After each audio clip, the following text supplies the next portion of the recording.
All right, take questions for Coach Forbes and open questions for both coaches and players. I got you. Yeah, great win. How about this big guy? I've been saying forever, I'm gonna be crying. I'm gonna try not to cry because I try. I don't know what's why I've been more emotional probably because of my dad. But Jason DeCaro, since the day he walked on campus, since the day he trusted us and gave up his high school senior year, he's been nothing but phenomenal. Saved that biggest CG for a big moment.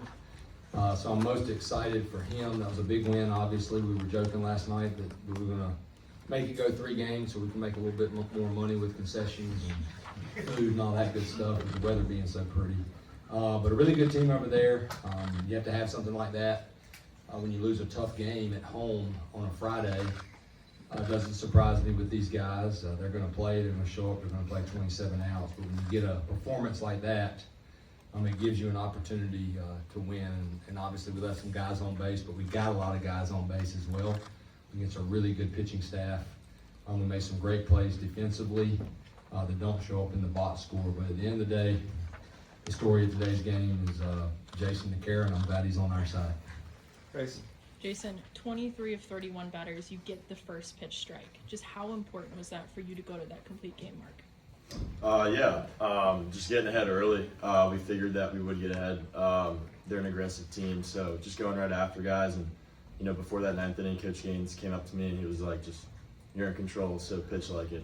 Just go after him." So just trying to get ahead and trying to get some quick outs. Spencer. Yeah, Jason, I remember when we talked to you at Duke, you said it took the first couple of innings to kind of realize like you had it that night. Was there a moment out there on the mound today where you kind of realized like, okay, like it's my game? Yeah, I think probably the 3rd inning. Took me a little bit to settle in today, but after the 3rd inning, I had a couple quick outs in that inning, and I came back in the dugout and told Coach Gaines that I felt way better right there than I did the first 2. So just try to settle in a little quicker, but yeah, probably 3rd inning. Tom. Coach Forbes, defense and pitching is what you always talk about. Nicholson's play to end the 6th, I believe it was. Tough play makes it and gets you out of it. Yeah, JUCO middle guy. Credit to Coach Jackson, Coach Wisbicki, and now Coach Datris. Worked their tails off making that transition with him. Third base is a hard position to play. The ball's at you quick. You have to learn to play lower. He embraced the heck out of it. Man, he has made some unbelievable plays for us all season. To the point where, like, if something he doesn't make, like that ball that was absolutely smoked at him, he didn't make it, but that's a tough play to make. That was a huge play right there to get in there quick and make a good run through right there to make sure they didn't get a freebie right there, because this game is. That guy bunts for a hit, and the next guy hits a double, you're in trouble. But Cooper Nicholson's, he's been really good for us all year. Bacon.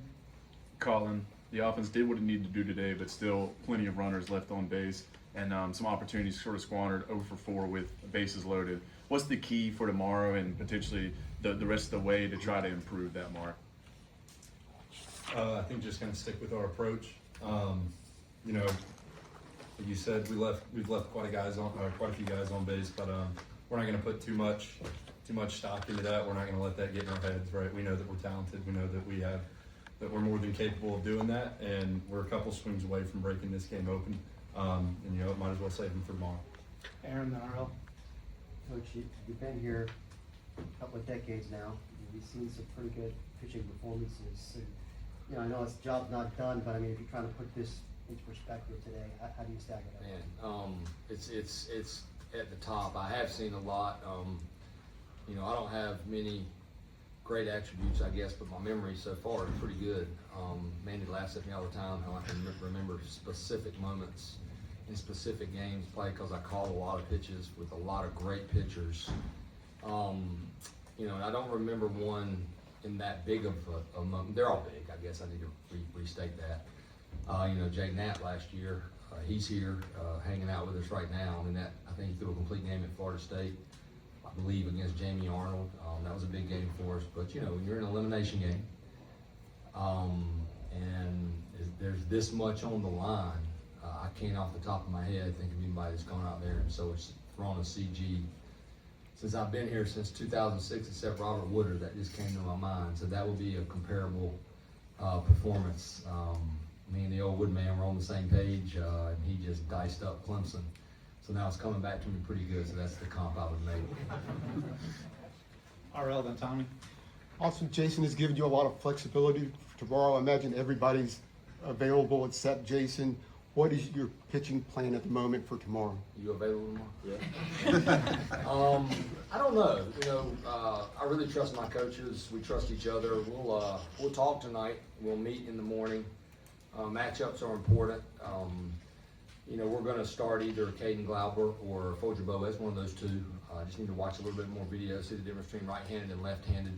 But when you get a big game like this, you know, we're going to have more than just Caden Glauber and Folger Boas. You know, other guys are going to need to pitch, and other guys are going to need to pitch well. And one of those guys that I have a good feeling is going to be out there and throw really well is Walker McDuffie. But it's just a matter of who we start, and I'll probably make that decision in the morning after about 4 cups of coffee. Tommy, then Michael.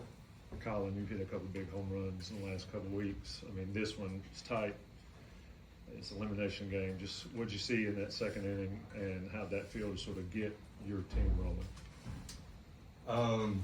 You know, we knew he threw a lot of strikes, knew that he was going to come right after us. So I was really just kind of trying to be selective in my zone with a heater and get a good swing off on it. And then being able to do that, being able to kind of break through first after the game yesterday, felt good. And, you know, anytime you have the lead with Jason on the mound, you feel pretty confident that you're going to win that game. Michael, then Riken. Colin, from your vantage point on the backstop, what was the key to Jason's performance today? I mean, he hadn't given the length that I think you guys have needed in his last 2 outings before this, but what really allowed him to do that today? I think the main thing was it felt like almost every count was 0-1. I think someone said it earlier, the amount of first pitch strikes he threw today. And as the game went on, really was executing to the spot that was called. Early on, we tried to go away, miss in. But he really locked in as the game went on, and at that point, you know, when Jay's on, it's hard to do anything against him. Right, and then last two, Shelby and Grace. Jason, you go out there for that 9th inning, the stadium erupts, everybody sees you going back out there. Walk us through that moment, your emotions, and just what it meant for you to have everybody behind your back like that. Yeah, I think that was huge. Just give me a little bit of adrenaline right there. Coach Gaines told me, you know, use the crowd to your advantage, and you know, it's not about really executing the pitch, it's just about getting after it out there for that 9th inning. So that was really big. I was just trying to get ahead and go after guys. Shelby. Just another question for Jason. Just if you can remember the last time you threw a complete game, when that would have been? I think I had one against ECU this year. No, that was 8 innings. Complete game. I lied. 2 more. Grace, then Spencer, last one. Jason, you told us on Thursday that you were really working on executing that 0-2 pitch, or that 2-strike pitch. Only 1 walk today. Just how did executing that pitch, especially past the 3rd inning, help you to that complete game? Yeah, the first batter of the game I went 0-2 and then hung a curveball that he hit pretty well, but luckily it was foul. So that was kind of a wake up to me that I got to really push everything down. Like I said, they're an aggressive team, so I can make my pitch, and it doesn't have to be necessarily a perfect pitch, and they might go after it. So just understanding that and just trying to execute. All right, Spencer, make it a good one. Jason, I think this is your first time pitching in an elimination game. Were there any additional nerves going into today, and just kind of walking through that in the approach? Not really. I woke up this morning and kind of thought about it, that like this could be it, but just accepted that, and there's no reason to, you know, think about what happens if we don't win. So just knew the stakes going into it, and just kind of accepted it, and just try to go out there and execute our game plan. Thank you, everybody. Tomorrow's game time at 3 p.m.